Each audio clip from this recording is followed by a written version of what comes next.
Hello students, आज का हमारा टॉपिक है क्लास 12 फिजिक्स से इलेक्ट्रोमोटिव फोर्स ईएमएफ जिसको बोलते हैं। एक्चुअल में इलेक्ट्रोमोटिव फोर्स वो फोर्स सिर्फ बोला जाता है, नाम है उसका, लेकिन वो फोर्स नहीं है। वो दो पॉइंट के बीच का मैक्सिमम पोटेंशियल डिफरेंस होता है, उसको सिर्फ नाम से फोर्स बोला जाता है वो फोर्स नहीं, वो सिर्फ क्या है, दो पॉइंट्स के बीच का पोटेंशियल डिफरेंस। अब हम स्टार्ट करते हैं ईएमएफ के बारे में पढ़ना। तो उसके लिए सबसे पहले हम मानते हैं एक स्कीमेटिक डायग्राम हमने यहाँ पे बैटरी का बनाया हुआ है। कोई एक बैटरी जो है वो क्या होता है, एक बैटरी एक डिवाइस होती है जो दो पॉइंट्स के बीच में मैक्सिमम पोटेंशियल डिफरेंस जो है वो सेट करता है। उस डिवाइस को हम बोलते हैं बैटरी। एक ये डायग्राम है, स्कीमेटिक डायग्राम हमने बैटरी का बनाया है। एक बैटरी में ये दो टर्मिनल ए और बी दो टर्मिनल हैं। अब इस बैटरी के अंदर जो इलेक्ट्रोलाइट होगा, उस इलेक्ट्रोलाइट में चार्जेस होंगे, पॉजिटिव चार्ज भी होगा, नेगेटिव चार्ज भी होगा।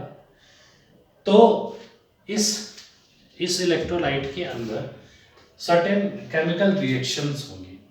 जो इलेक्ट्रोलाइट बना होगा वो केमिकल्स से मिलकर बना होगा और उन केमिकल्स के बीच में केमिकल रिएक्शन होगी और उस केमिकल रिएक्शन की वजह से कोई चार्ज, यहाँ अगर मान लीजिए Q है तो उस Q पर एक फोर्स लगेगा केमिकल रिएक्शन की वजह से।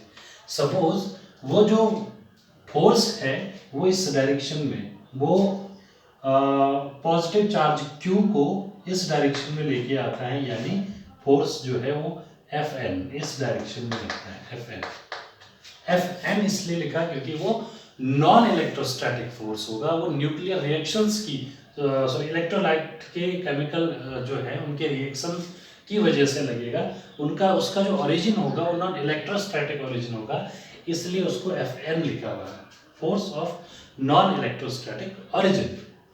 सपोज वो पॉजिटिव चार्ज को यहाँ से इस पूरे कहीं पर से जहाँ पे कोई चार्ज Q है, पॉजिटिव चार्ज उसको यहाँ से इस टर्मिनल A पर लेके आता है, पॉजिटिव चार्ज यहाँ पर आता है और उसको लाने के लिए फोर्स लगता है Fn।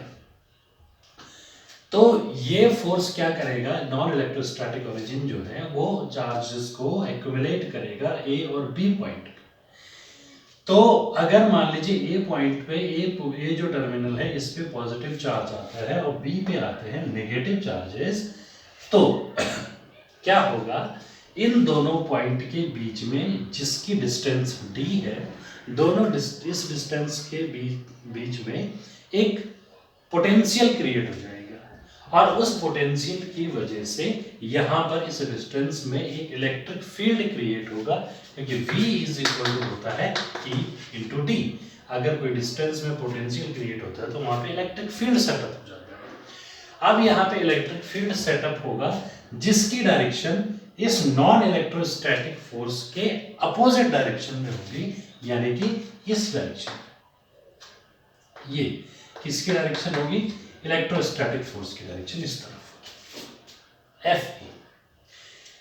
एक ऐसी कंडीशन आएगी जिसको हम बोलते हैं steady state condition. Steady state में क्या होगा, ये चार्जेस जो हैं अब एक्यूमुलेट होना बंद हो जाएंगे।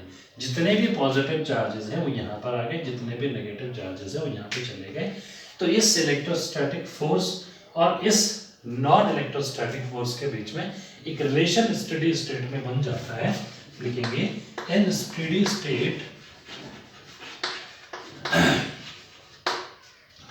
Fn is equal to Fe। ये कंडीशन हमारे पास बन जाएगी। नॉन इलेक्ट्रोस्टैटिक फोर्स जो है वो इलेक्ट्रोस्टैटिक फोर्स के बराबर हो जाएगा। ध्यान से दोबारा से बता रहा हूं, ध्यान देखिए। नॉन इलेक्ट्रोस्टैटिक Fn जो है वो नॉन इलेक्ट्रोस्टैटिक ओरिजिन का फोर्स है, जो कि न्यूक्लियर रिएक्शन जो इलेक्ट्रोलाइट की केमिकल रिएक्शंस की वजह से बना, जो फोर्स लगा था किसमें, चार्ज Q पे। वहीं जब चार्जेस एक्यूमुलेट हुए पॉइंट ये टर्मिनल A और टर्मिनल B पे, तो ये फोर्स इलेक्ट्रिक पोटेंशियल यहाँ इन दोनों पॉइंट के बीच में बना और उसकी वजह से इलेक्ट्रिक फील्ड सेटअप हुआ। और इलेक्ट्रिक फील्ड जब सेटअप होता है तो वो किसी चार्ज पे फोर्स लगाता है जिसे हम इलेक्ट्रोस्टैटिक फोर्स बोलते हैं, और वो Fe लगेगा। स्टेडी स्टेट की कंडीशन में क्या हो जाएगा, Fn इज इक्वल टू हो जाएगा Fe। ओके, सपोज हम ये कहें कि यहां से और यहां तक लाने के लिए चार्ज पे वर्क हुआ, क्योंकि अगर रिएक्शन की वजह से फोर्स लगा और वो डिस्टेंस पे है, दो पॉइंट की डिस्टेंस पे फोर्स लगा, तो वर्क डन कितना होगा, the work done on charge Q क्या होगा, W is equal to force, कौन सा, नॉन इलेक्ट्रोस्टैटिक ओरिजिन का, Fn इंटू डी। ओके, और द वर्क डन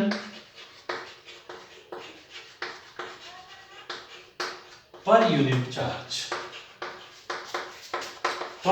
चार्ज पे जो वर्क होगा उसे हम बोलते हैं इज E, यानी EMF, and that is W upon Q, and W upon Q is Fn into D upon Q।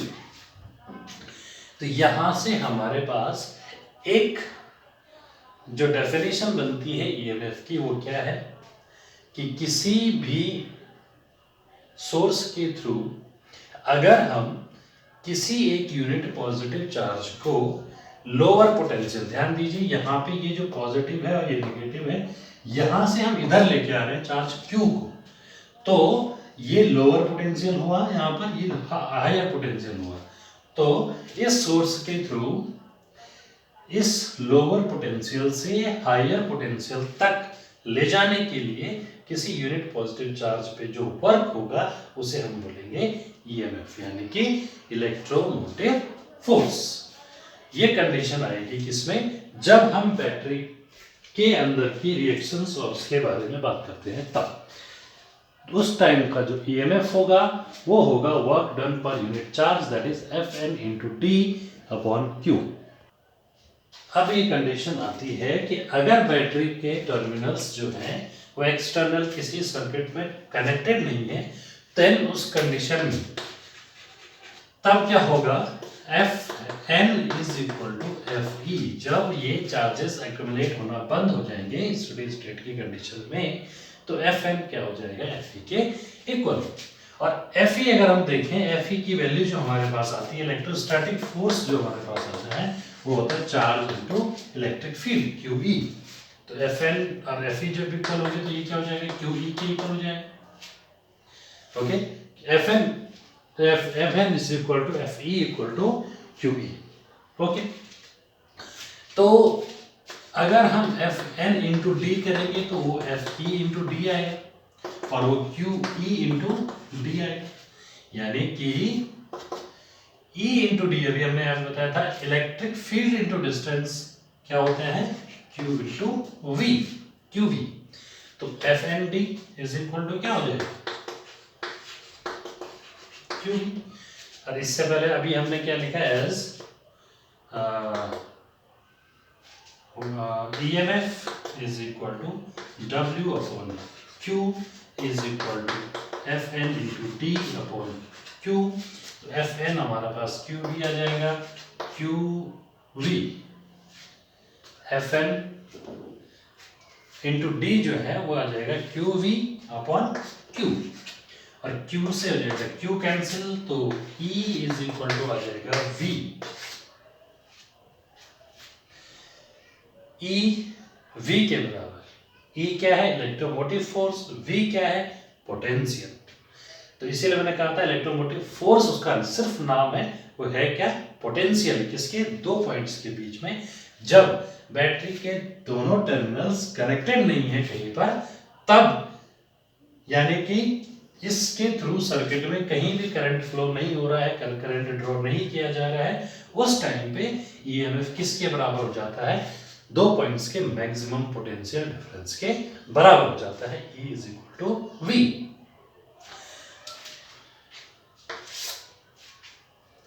EMF is equal to potential difference, maximum potential difference when current is zero. जब current circuit में zero है उस time पे EMF जो है वो किसके बराबर हो जाता है, potential difference, maximum potential difference के बराबर हो जाता है। अगर हम कहें in case of closed circuit, circuit अगर क्लोज, क्योंकि इससे पहले भी हमने कहा था कि जब बैटरी के जो टर्मिनल्स हैं वो कनेक्टेड नहीं है एक्सटर्नली। अब अगर हम कहें कि ये सेल का जो ये सिस्टम है, ये सेल का जो डायग्राम है, ये अगर इसके दोनों टर्मिनल ए और बी टर्मिनल अगर किसी एक्सटर्नल सर्किट से कनेक्टेड हैं, तब सर्किट में करंट फ्लो होगी और कोई एक रेजिस्टेंस हमने अपने आर मान लिया, तो तब हम क्या कहेंगे कि ईएमएफ क्या होगा क्लोज सर्किट की कंडीशन में। The EMF of a source may be defined as the energy supplied by the source in taking a unit positive charge once around the complete circuit। यानी कि अगर हम किसी चार्ज Q को इस point A से और पूरे सर्किट में होते हुए B से और लास्ट में A तक, यानी कि एक कंप्लीट सर्किट को कंप्लीट करते हैं और वहां तक एक राउंड पूरा इसको लेके आते हैं चार्ज को, तो जो एनर्जी सप्लाई की जाएगी सोर्स के द्वारा उसे हम बोलेंगे ईएमएफ ऑफ दैट सोर्स। यानी ईएमएफ क्या हो जाएगा सोर्स का, EMF is equal to work done on charge, यानी कि EMF is equal to W upon Q, जिसे हम पोटेंशियल भी बोलते हैं। यही पोटेंशियल होता है V is equal to W upon Q। तो किसी सर्किट में, क्लोज सर्किट में किसी चार्ज को एक राउंड पूरा कंप्लीट मूव करने के लिए जो एनर्जी सप्लाई करेगा, जो वर्क करेगा चार्ज पे सोर्स, उसे हम बोलेंगे उस सोर्स का ईएमएफ। तो ये था हमारे पास ईएमएफ का कॉन्सेप्ट, अलग अलग तरीके से, जब सर्किट ओपन है, जब सर्किट क्लोज है, और बैटरी की कंडीशन में क्या क्या होता है, ये सब चीजें ईएमएफ के बारे में। नेक्स्ट टॉपिक है internal resistance of a cell. Cell का इंटरनल रेजिस्टेंस, इसको मैं ऐसे हटा देंगे। अब हम सेल के दूसरे टर्म के बारे में जो है इंटरनल रेजिस्टेंस। बच्चों हमने रेजिस्टेंस पढ़ा है। रेजिस्टेंस क्या होता है, जब हमारे पास कोई कंडक्टर होता है, उस कंडक्टर में इलेक्ट्रॉन्स फ्लो होते हैं, जब हम उसको कंडक्टर को सर्किट में ऐड करते हैं तो वहाँ पे इलेक्ट्रॉन्स फ्लो होते हैं। इलेक्ट्रॉन्स फ्लो होने की वजह से पॉजिटिव आयंस होते हैं, पॉजिटिव चार्जेस जो होते हैं उसको हिट करता है इलेक्ट्रॉन। हिट करने की वजह से इलेक्ट्रॉन का पाथ जो है वो क्या हो जाता है, रेजिस्ट हो जाता है। उस की वजह से वो जो अपोजिशन क्रिएट होता है इलेक्ट्रॉन्स के फ्लो होने के लिए, उसको हम रेजिस्टेंस बोलते हैं, उस अपोजिशन को। यानी करंट की डायरेक्शन में, जो करंट के फ्लो होने में, जो करंट के पाथ में जो है जो अपोजिशन क्रिएट होता है उसे हम रेजिस्टेंस बोलते हैं। अब हम वही चीज थोड़ी सा सेल के बारे में समझते हैं कि internal resistance of a cell. Resistance तो वही रहेगा, अपोजिशन। जब सर्किट में करंट फ्लो हो रही है और इस सर्किट में देखिए दो तरीके समझने के हैं इसके। एक रेजिस्टेंस ये एक्सटर्नल है, ये एक्सटर्नल रेजिस्टेंस है, ठीक है। जो इंटरनल रेजिस्टेंस है वो क्या होगा, क्योंकि देखिए ये जो इलेक्ट्रोलाइट है जो सेल में हम डालते हैं अलग अलग केमिकल से बना के, तो उसमें रिएक्शंस होती हैं। उसमें रिएक्शन होने की वजह से पॉजिटिव चार्जेस, नेगेटिव चार्जेस वहाँ भी मूव करेंगे, और इस सेल के अंदर पॉजिटिव और नेगेटिव चार्जेस जब मूव करेंगे, तो पॉजिटिव नेगेटिव आयंस जब मूव करेंगे तो वो आयंस एक दूसरे से कोलाइड करेंगे। तो जो चार्जेस कोलाइड होंगे उसकी वजह से ये इलेक्ट्रोलाइट में क्या होगा, अपोजिशन क्रिएट होगा करंट के लिए। इस इलेक्ट्रोलाइट में चार्जेस के फ्लो होने की वजह से, चार्जेस कोलाइड होने की वजह से अपोजिशन क्रिएट होगा करंट के लिए। उस अपोजिशन को हम बोलेंगे रेजिस्टेंस। अब क्योंकि सेल के इंटरनल में है तो इसका नाम क्या हो गया, इंटरनल रेजिस्टेंस। तो इलेक्ट्रोलाइट में जब चार्जेस कोलाइड होते हैं, आयंस कोलाइड होते हैं, तो उनकी वजह से करंट के लिए अपोजिशन क्रिएट होता है, और उस अपोजिशन को क्योंकि सेल के अंदर वो प्रोसेस हो रही है इसलिए उसको बोलते हैं इंटरनल रेजिस्टेंस। है वही रेजिस्टेंस, तो वही है चार्जेस के कोलाइड होने की वजह से अपोजिशन क्रिएट होना, लेकिन ये इंटरनल है तो वो रेजिस्टेंस अलग होगा, और ये एक्सटर्नल है तो ये रेजिस्टेंस होगा। ये समझने की बात है इसमें। अब जो इंटरनल रेजिस्टेंस है सेल का वो कुछ पॉइंट्स पे डिपेंड करता है, जैसे नेचर ऑफ इलेक्ट्रोलाइट। इलेक्ट्रोलाइट हमने कौन कौन से केमिकल से बना रखा है, कोई लेस रिएक्टिव होता है केमिकल, कोई मोर रिएक्टिव होता है। तो जैसा हम मोर रिएक्टिव लेंगे तो रेजिस्टेंस उसके वजह से चेंज होगा, लेस रिएक्टिव लेंगे तो उसकी वजह से रेजिस्टेंस चेंज होगा। इंटरनल जो इसका आएगा इलेक्ट्रोलाइट का वो अलग अलग होगा। दूसरा आता है कंसंट्रेशन ऑफ इलेक्ट्रोलाइट। कंसंट्रेशन जो है इलेक्ट्रोलाइट का वो कंसंट्रेशन के डायरेक्टली प्रोपोर्शनल होता है कौन, इंटरनल रेजिस्टेंस। यानी कि इंटरनल रेजिस्टेंस इलेक्ट्रोलाइट का concentration, high concentration low concentration उसके डायरेक्टली प्रोपोर्शनल। कंसंट्रेशन ज्यादा होगा तो इंटरनल रेजिस्टेंस ज्यादा होगा, कंसंट्रेशन कम होगा तो इंटरनल रेजिस्टेंस कम होगा। नेक्स्ट आता है डिस्टेंस बिटवीन द इलेक्ट्रोड्स। ये दो इलेक्ट्रोड्स हैं, ये दो इलेक्ट्रोड्स हैं। इन दोनों इलेक्ट्रोड्स के बीच की डिस्टेंस के भी ये क्या होता है, डायरेक्टली प्रोपोर्शनल ही होता है। डिस्टेंस बिटवीन द इलेक्ट्रोड्स के डायरेक्टली प्रोपोर्शनल, यानी कि अगर इलेक्ट्रोड्स के बीच की डिस्टेंस ज्यादा हुई तो इंटरनल रेजिस्टेंस ज्यादा होगा। सीधी सी बात है, अगर ज्यादा डिस्टेंस होगी तो इन दोनों के बीच में ज्यादा इलेक्ट्रोलाइट आएगा, ज्यादा इलेक्ट्रोलाइट आएगा तो वहां पर ज्यादा कोलिजन होगा, ज्यादा कोलिजन होगा तो ज्यादा रेजिस्टेंस होगा। अगर डिस्टेंस कम होता है तो दोनों के बीच में लेस इलेक्ट्रोलाइट आएगा, जिसकी वजह से वहां पर लेस चार्जेस कोलाइड करेंगे, जिसकी वजह से इंटरनल रेजिस्टेंस कम होगा। तो डायरेक्टली प्रोपोर्शनल किसके, between the electrodes, distance between the electrodes. Next आता है common area of electrodes emerged in the electrolyte.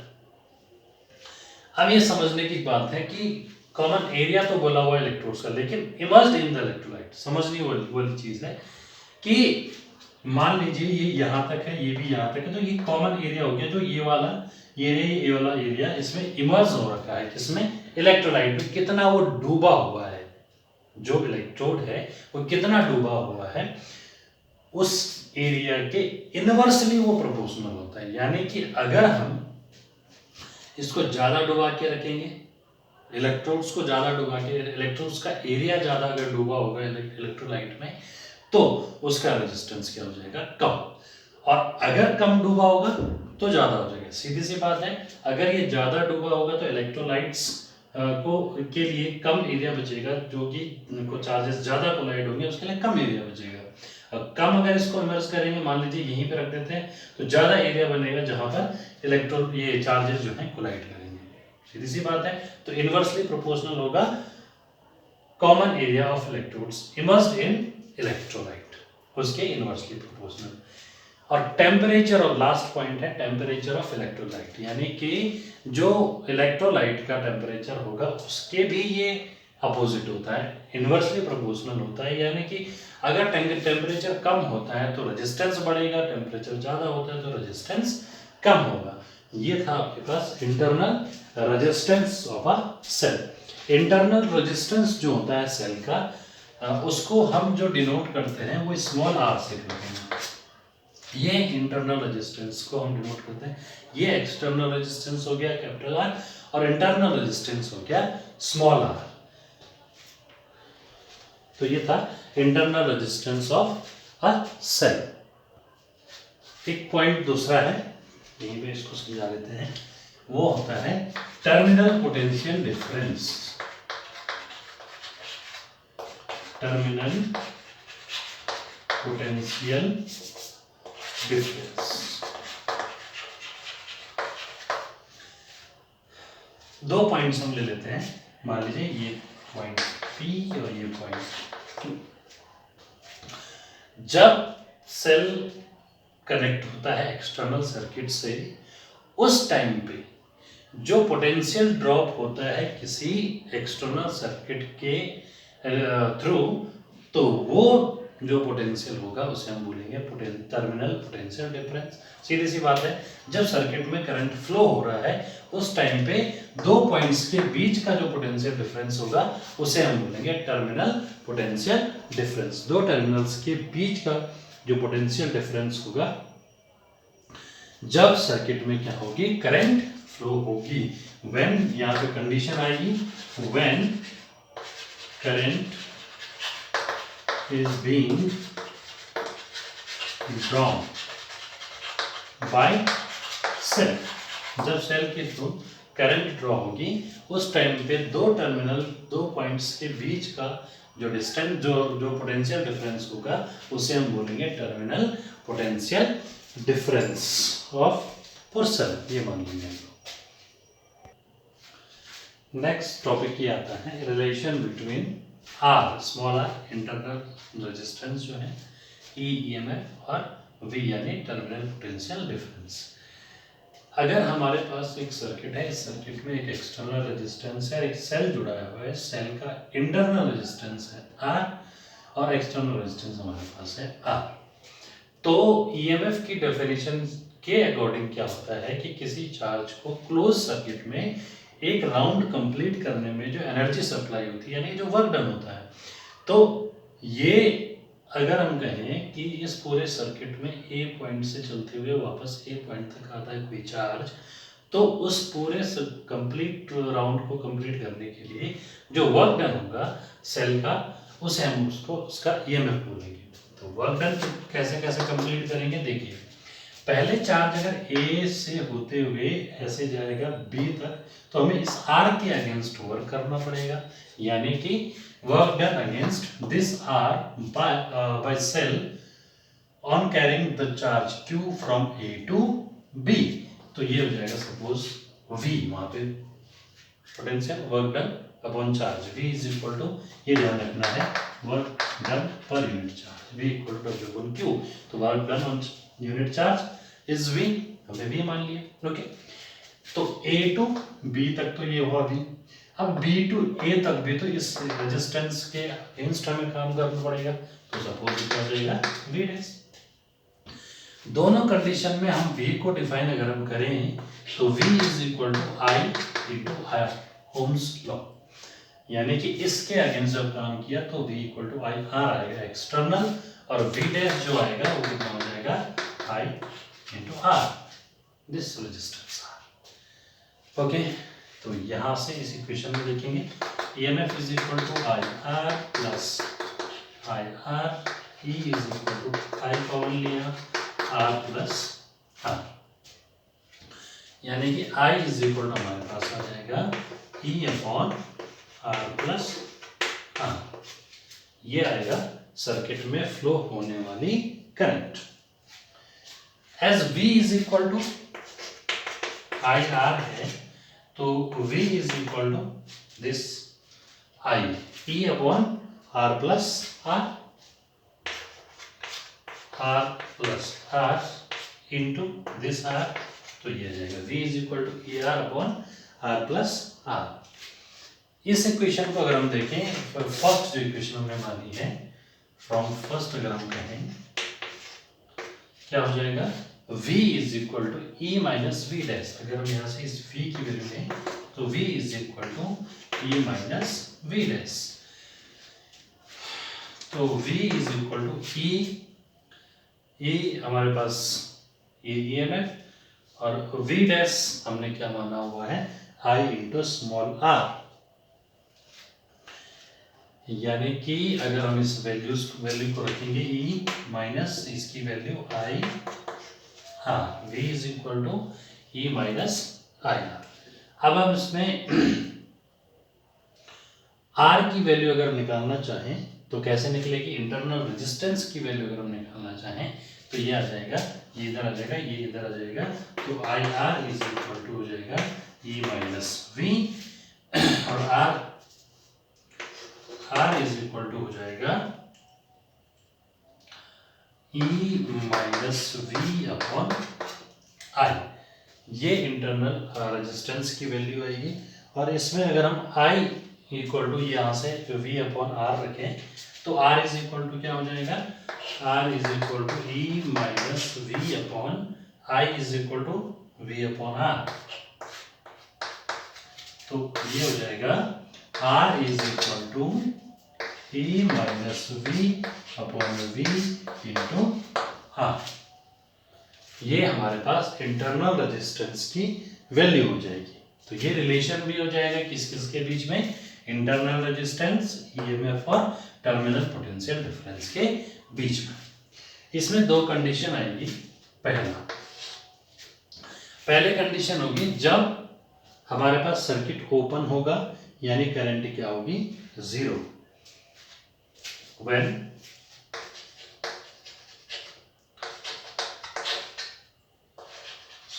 Circuit is open यानी कि I इज इक्वल टू 0।